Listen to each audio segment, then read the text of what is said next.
Salut la famille, j'espère que vous allez bien. Je ne sais pas si vous l'aviez constaté, Elche avait réussi à se créer 3 grosses occasions contre le Barça. C'est vrai que le Barça s'était créé 9 grosses occasions et avait marqué 5 buts. Mais Elche, qui ne fait pas partie des grosses équipes de la Liga, qui se crée 3 grosses occasions contre le Barça, il faut travailler encore défensivement les gars. Parce que contre les grosses équipes, ils vont se créer plus. Vous voyez, si Elche avait de très bons attaquants, probablement on ne serait pas rentré avec un clean sheet. Et on se rappelle que plusieurs fois, Christensen et Maldini étaient battus et il avait fallu que Eric Garcia vienne faire le nettoyage. Et aussi Juan Garcia qui avait réalisé, je crois, ces 2 arrêts de Juan Garcia. Donc si une petite équipe comme ça là, de la Liga réussit à créer 3 grosses occasions, les gars, imaginez un peu les grosses équipes qui ont de meilleurs attaquants que Elche. En tout cas, moi je pense que des choses comme ça seront réglées avec la présence de Rodri qui est un milieu défensif. Ah oui, on nous dit que Rodri est en train de tout faire pour faire ses débuts jeudi au Spotify Camp Nou contre Bilbao. On espère que ça va se faire les gars. Avec la présence de Rodri au milieu de terrain, qui va nous permettre d'avoir plus de contrôle, de garder plus la balle. Ce qui nous a fait concéder ces occasions-là contre Elche, c'est le fait que en première mi-temps, Gavi et Marc Benal, ça ne marchait pas dans le double pivot. Les deux là n'arrivaient vraiment pas à garder la balle. Gavi qui était vraiment rouillé, on le voyait. Dieu merci, il n'y a pas de blessure grave. Parce que voilà, Gavi, ça fait déjà trop de fois qu'il chute, trop de fois qu'il est blessé et c'est pas bon. Pour lui, c'est un jeune joueur, c'est un très jeune joueur. Et voilà, donc le fait qu'on n'arrivait pas à avoir le contrôle, à avoir la balle, et quand on regarde même la possession de balle, il n'y a pas une grosse différence, les gars. Mais nous, on était incapables, surtout en première mi-temps, d'avoir cette balle-là, de la garder. Il y avait beaucoup de précipitations. Les gars ne temporisaient pas le jeu pour mieux jouer. Quand tu as aussi un Fermin Lopez qui est très direct dans son jeu, lui, dès qu'il a la balle, il cherche la verticalité. Gavi dans le positionnement, dans les déplacements, c'était pas bon. Marc Benal aussi en difficulté. Mais on avait vu qu'en deuxième mi-temps, on avait plus de maîtrise avec l'intégration de Pedri, Dani Olmo. Mais bon, avec un Rodri qui est un milieu défensif, je pense qu'il va beaucoup nous aider en défense. Parce que c'est une saison où on doit être solide défensivement. Les buts bêtes qu'on se mangeait la saison dernière qui nous avaient coûté la Copa del Rey et la Champions League, les gars, il va falloir les éviter. Et en plus de ça, il va falloir être chirurgical devant les goals. Mais bon, avec l'intégration de Rodri dans notre milieu de terrain, surtout dans les gros matchs, je pense qu'on va concéder moins d'occasions des équipes et forcément encaisser moins de buts. Maintenant, on ne sait pas si Baldé va rester ou s'il va partir. C'est le dossier qui chauffe, je pense, actuellement au Barça. United est intéressé par le joueur, mais United veut un prêt avec option d'achat, comme c'était le cas avec Rashford. Le Barça avait prêté avec option d'achat. Ça n'avait pas marché pour le Barça. Rashford est rentré. Mais maintenant, le Barça est en train de dire à United qu'ils ne veulent pas un prêt. Ils veulent vendre. On parle de 30, 40 millions, un truc comme ça. Mais United est en train d'insister qu'ils veulent prêter d'abord, ils veulent tester Baldé. Ce qui est logique, voilà, parce que c'est vrai, Baldé c'est un joueur talentueux. Et moi, je pense que Baldé, c'est le genre d'enfant qui doit quitter la maison pour pouvoir réussir. Moi, c'est ce que je pense vraiment. Je pense que le jeu d'Antiflick, ça ne coule pas vraiment avec Baldé. Et on voit que Antiflick a perdu confiance en Baldé. Il n'avait pas été convoqué pour le match contre Elche. Et lorsqu'on a posé la question à Antiflick a dit que c'est parce qu'il n'était pas à 100%. Et apparemment, le petit a beaucoup de trucs qui lui tarautent l'esprit. Le petit n'est pas focus. Le petit n'est pas calme dans son esprit. Mais ça se voit qu'il a perdu la confiance d'Antiflick. Quand tu vois que Antiflick va préférer Xavi Espar en tant que latéral gauche que de faire venir Baldé, c'est un message, les gars. Maintenant, j'étais en train de me poser la question, est-ce que c'est pas la faute à Antiflick? Parce que quand tu écoutes les joueurs du Paris Saint-Germain parler de leur progression, ils le mettent sur Luis Enrique.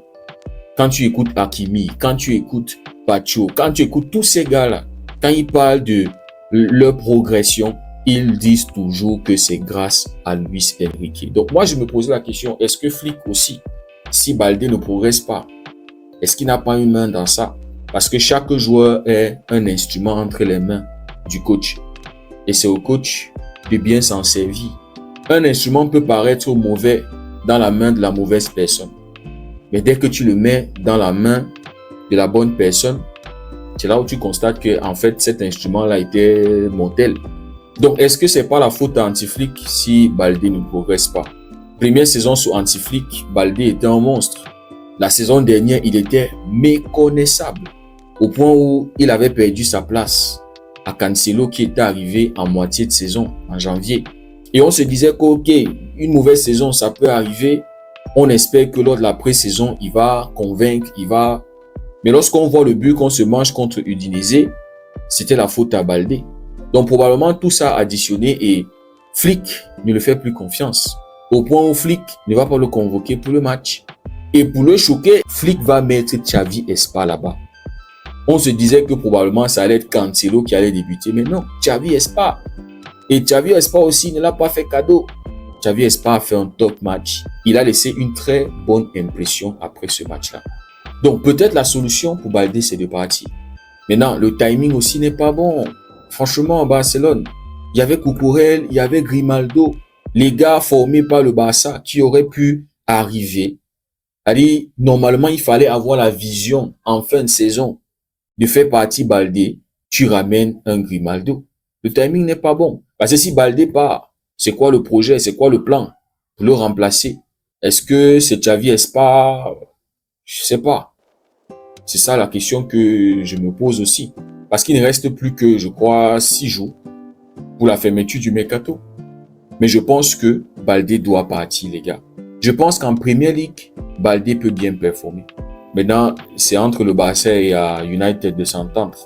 Le Barça veut vendre, United veut un prêt.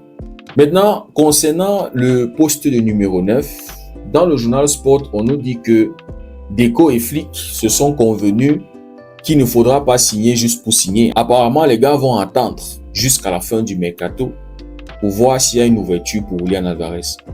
Alors qu'on nous disait la semaine dernière que les gars allaient patienter 2 jours pour voir et passer au plan B. Mais apparemment, tout ça n'était qu'un bluff.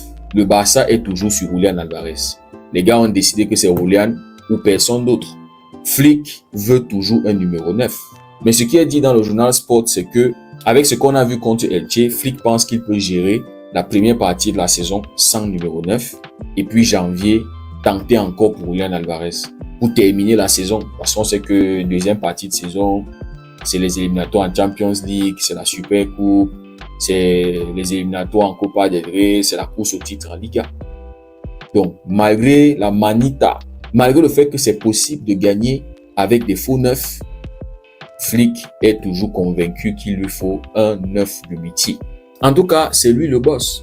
C'est lui qui sait comment il va manager tout ça. Parce que contre Elche, il y a 5 buts, Yamal ne marque pas, Olmo ne marque pas, Gordon ne marque pas. On avait encore Hamza sur le banc. Donc, c'est lui qui sait comment il va manager tout ça. Si tu ramènes Julian Alvarez, c'est pour être un titulaire. En tout cas, c'est lui le boss. S'il insiste sur un numéro 9, donnons-lui son numéro 9. Comme ça, il ne nous dira pas en fin de saison qu'on n'a pas pu avoir la Champions League parce qu'il n'avait pas de 9. Moi, je ne veux pas les excuses cette saison. Mais moi, je pense qu'avec Rodri qui va s'intégrer au milieu de terrain dans les gros matchs, on n'aura forcément pas besoin d'un numéro 9.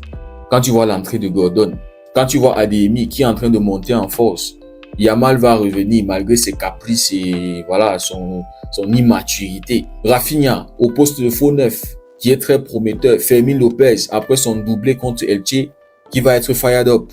Dani Olmo qui progressivement en train de revenir. Tu as Pedri qui aura un rôle plus avancé avec l'addition de Rodri au milieu de terrain. Hamza aussi, avec du temps de jeu, va progresser. Moi, je pense qu'on est bien pour la saison, les gars. Mais bon, Hansi Flick veut un numéro 9. On va lui donner son numéro 9. En tout cas, les gars, dites-moi ce que vous en pensez en commentaire. Si le contenu vous a plu, likez, partagez. Pour ceux qui découvrent cette communauté, n'hésitez surtout pas à nous rejoindre. Merci beaucoup d'avoir suivi la vidéo. On se dit à très bientôt. Passez une belle journée et que Dieu vous bénisse.